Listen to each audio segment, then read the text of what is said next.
തെളിവുകൾക്കായി തന്ത്രി കണ്ഠരര് രാജീവ് ഒരു SIT സംഘം കസ്റ്റഡിയിൽ വാങ്ങും. തിങ്കളാഴ്ച കസ്റ്റഡി അപേക്ഷ സമർപ്പിക്കാനാണ് നീക്കം. അതേസമയം സ്വർണ്ണക്കൊള്ളയിലെ അറസ്റ്റിന് പിന്നാലെ തന്ത്രി കണ്ഠരര് രാജീവരുടെ ചെങ്ങന്നൂരിലെ വീട്ടിൽ BJP നേതാക്കളെത്തി. തന്ത്രിയെ ചാരി മന്ത്രിമാരെ രക്ഷിക്കാനുള്ള ശ്രമമാണോ എന്ന് സംശയിക്കുന്നതായി സന്ദർശനത്തിന് ശേഷം സന്ദീപ് വചസ്പതി പറഞ്ഞു.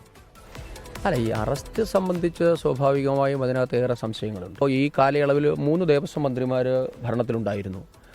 മന്ത്രി K. രാധാകൃഷ്ണൻ ഉണ്ടായിരുന്നു, ഇപ്പോൾ MP ആയ K. രാധാകൃഷ്ണൻ ഉണ്ടായിരുന്നു, വാസവനുണ്ട്, മുൻപുണ്ടായിരുന്ന നമ്മളുടെ കടകംപള്ളി സുരേന്ദ്രൻ ഉണ്ടായിരുന്നു. അപ്പോൾ ഈ 3 മന്ത്രിമാർക്കില്ലാത്ത എന്തു ബാധ്യതയാണ്? മന്ത്രിമാർ പുറമേ നിൽക്കുന്നു.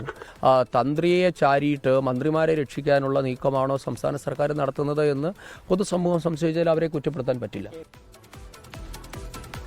ഷഫീദ് റാവുത്തർ, വിഷ്ണു സുരേഷ്, അശ്വിൻ പാലാഴി എന്നിവർ ഏറ്റവും പുതിയ വിവരങ്ങൾ വച്ചിരുന്നു. ആദ്യം ഷഫീദിലേക്കാണ്. ഷഫീദ്, ഈ ആക്ച്വലായി ഈ തന്ത്രിയുടെ ഇടപെടൽ ഈ ക്ഷേത്രങ്ങളിൽ എത്രത്തോളം ഉണ്ട്?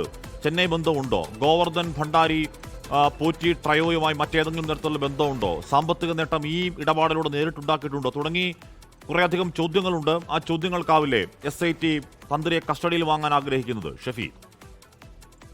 ഉറപ്പായിട്ടും. കാരണം ഇതുമായി ബന്ധപ്പെട്ട നിരവധി ചോദ്യങ്ങൾക്ക് മറുപടി SITക്ക് വേണ്ടതായിട്ടുണ്ട്. അതിൽ ഏറ്റവും പ്രധാനപ്പെട്ട കാര്യമാണ് ഈ ഉണ്ണികൃഷ്ണനുമായുള്ള ബന്ധമപ്പുറത്തേക്ക് ഇത്തൂടെ സാമ്പത്തിക ഇടപാടുകളുമായി ബന്ധപ്പെട്ട് ഇപ്പോൾ SITക്ക് മുൻപിലുള്ളതിൽ SITക്ക് ചില സംശയത്തിന്റെ അടിസ്ഥാനത്തിലായിരിക്കും SIT ഇനിയുള്ള നീക്കങ്ങൾ നടത്തുക. രണ്ടാമത്, ഈ ശബരിമല സ്വർണ്ണക്കൊള്ളയുടെ കോൺസ്പിറസിയിൽ തന്ത്രി കണ്ഠരര് രാജീവരുടെ റോൾ എന്ത് എന്നുള്ള കാര്യം. മൂന്നാമത്തേത്, നേരത്തെ നമ്മൾ സൂചിപ്പിച്ചതുപോലെ smart creation CEO Pankaj Bhandari, അതേപോലെ തന്നെ ബെല്ലാരിയിലെ റൊദ്ദം ജ്വല്ലറി ഉടമ ഗോവർദ്ധൻ എന്നിവർക്കൊക്കെ എന്താണ് തന്ത്രിയുമായിട്ടുള്ള ബന്ധം? മാത്രവുമല്ല, ശബരിമല കേന്ദ്രീകരിച്ച ഇവർ ലക്ഷ്യം വെച്ച വലിയ കൊള്ളയുടെ വിവരങ്ങളാണോ, അല്ലെങ്കിൽ അതിന്റെ ഒരു ചെറിയ ഭാഗം മാത്രമാണോ ഈ സ്വർണ്ണപ്പാളികൾ എന്നൊക്കെയുള്ള കാര്യങ്ങൾ?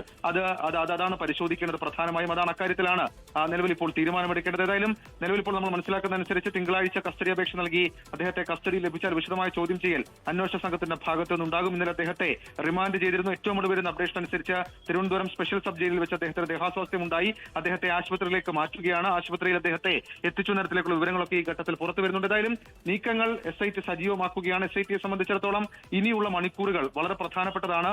നിലവിൽ ഇപ്പോൾ ശേഖരിച്ചിരിക്കുന്ന തെളിവുകൾ വെച്ചായിരിക്കും വിശദമായ ചോദ്യം ചെയ്യൽ നടക്കുക. മൊഴികളിൽ ഇതുവരെ ഉണ്ടായിരിക്കുന്ന വ്യക്തതക്കുറവ്, അതിൽ വ്യക്തത തേടണമെന്നുള്ളതും ഏറ്റവും പ്രധാനപ്പെട്ട, അല്ലെങ്കിൽ ഏറ്റവും ശ്രദ്ധേയമായിട്ടുള്ള കാര്യമായി നമുക്ക് കണക്കാക്കാൻ കഴിയും. ഏതായാലും അല്പസമയത്തിനുള്ളിൽ പോറ്റിയെ ജനറൽ ആശുപത്രിയിലേക്ക് മാറ്റും. തന്ത്രിയെ ജനറൽ ആശുപത്രിയിലേക്ക് മാറ്റും. ഷഫീദ്, ഇതിൽ കൂടുതൽ അറസ്റ്റ് ഉണ്ടാകുമ്പോഴും ഏറ്റവും നിർണായകമായ, ഏറ്റവും കാതലായ ഒരു ചോദ്യത്തിന് മറുപടി ഇപ്പോഴും ഇല്ല.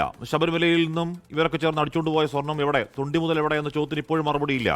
ആ മറുപടി ഇല്ലാതെ അന്വേഷണം പൂർത്തിയാവുകയുമല്ല. പക്ഷേ അന്വേഷണം അവസാന ഘട്ടത്തിലേക്കുണ്ടാവുന്ന ഏറ്റവും പ്രധാനപ്പെട്ട അറസ്റ്റോടുകൂടി അറസ്റ്റുകൾ അവസാനിച്ചു എന്നും അന്വേഷണം ഏതാണ്ട് വൈൻഡിംഗ് അപ്പിലേക്ക് എന്ന് കരുതാനാവുമോ ഷഫീദ്? നീക്കത്തിലേക്ക് നമുക്ക്, അല്ലെങ്കിൽ അങ്ങനെ ഒരു വിലയിരുത്തലിലേക്കൊന്നും ഇപ്പോൾ നമുക്ക് കടക്കാൻ കഴിയില്ല. നമ്മൾ നേരത്തെ പല ആവർത്തി സൂചിപ്പിച്ചതുപോലെ തന്നെ ഇതിൽ, അതായത് ഉണ്ണികൃഷ്ണൻ പോറ്റി, പങ്കജ് ഭണ്ഡാരി, അതേപോലെ ഗോവർദ്ധൻ, ആ ട്രയോ അവർ SITക്ക് മുൻപിലേക്ക് എത്തിയത് സർവ്വം സജ്ജമായിട്ടായിരുന്നു. അതായത് ഈ സ്വർണ്ണക്കൊള്ള മറയ്ക്കാനുള്ള പൂർണ്ണ അർത്ഥത്തിലെ പ്ലാനിങ്ങോട് കൂടിയാണ് അവർ അവിടേക്ക് എത്തിയത്. അതിനുശേഷം അവർ പറഞ്ഞ കാര്യങ്ങളിലൊക്കെ വ്യക്തതക്കുറവുണ്ട്. മാത്രവുമല്ല, അവർ ഏതെങ്കിലും തരത്തിൽ ഈ തൊണ്ടി മുതൽ എന്ത് ചെയ്തു എന്ന് പറയുന്നതിൽ അവ്യക്തതകളുണ്ട്. കാരണം അത് ഉരുക്കി സ്മാർട്ട് ക്രിയേഷൻസിലേക്ക് എത്തിച്ച് ഉരുക്കി വേർതിരിച്ചെടുത്ത് അതിന്റെ പണമാണ് അവർ കൈപ്പറ്റിയതെങ്കിൽ അത് എന്ത് ചെയ്തു എന്നൊക്കെയുള്ള ചോദ്യങ്ങൾക്ക് അടിസ്ഥാനപരമായി കേസ് നിലനിൽക്കും മറുപടികൾ കണ്ടെത്താൻ അന്വേഷണ സംഘത്തിന് കഴിഞ്ഞിട്ടില്ല എന്നുള്ളതാണ് ഏറ്റവും പ്രധാനപ്പെട്ട കാര്യം. ആ ഘട്ടത്തിലാണ് അന്വേഷണ സംഘം പല കാര്യങ്ങൾ സംശയിക്കുന്നത്. ശരിക്കും ആ സ്വർണ്ണപ്പാളികൾക്ക് എന്ത് സംഭവിച്ചു എന്ന മറുപടി പറയാൻ തന്ത്രിക്ക് അക്കാര്യം അറിയുമോ ഇല്ലയോ എന്നൊക്കെ അത് അന്വേഷണ സംഘത്തിന് സ്ഥിരീകരിക്കണമെങ്കിൽ അദ്ദേഹത്തെ കസ്റ്റഡിയിൽ കിട്ടണം.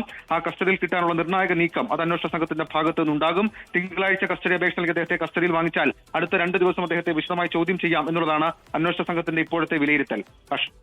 ഓക്കെ, ഷഫീദ് റാവുത്തറാണ് വാർത്തയുടെ വിവരങ്ങൾ നൽകിയത്. തന്ത്രിയുടെ ഈ ഇടപാടിലെ, ഈ ക്ഷേത്രക്കൊള്ളയിലെ വിശ്വാസികളെ വല്ലാതെ വേദനിപ്പിച്ച ആ ശബരിമല, അത് കേവലം ഒരു സ്വർണം മോഷണം എന്നല്ലല്ലോ പറയേണ്ടത്. അതിന് വിശ്വാസവഞ്ചനയുടെ എലമെന്റ് അതിനകത്തുണ്ട്, ഓഫ് കോഴ്സ് ഉണ്ട്. അപ്പോൾ ആ എലമെന്റിൽ അതിലെ ശബരിമലയിലെ ഏറ്റവും VVIP ആയ പ്രതിഷ്ഠയുടെ പിതൃസ്ഥാനീയൻ എന്ന് കരുതപ്പെടുന്ന തന്ത്രിക്ക് എന്താണ് യഥാർത്ഥത്തിൽ പങ്ക് എന്ന കാര്യത്തിലാണ് ഇനിയുള്ള ചോദ്യം ചെയ്യൽ. ലോകത്തെവിടെയായാലും ഏത് സമയത്തും 24 വാർത്തകളും ഓഗ്മെന്റഡ് റിയാലിറ്റി പാക്കേജുകളും എക്സ്പ്ലെയിനറുകളും വിശദമായി കാണാൻ ഞങ്ങളുടെ YouTube ചാനൽ നിങ്ങൾക്ക് സബ്സ്ക്രൈബ് ചെയ്യാം.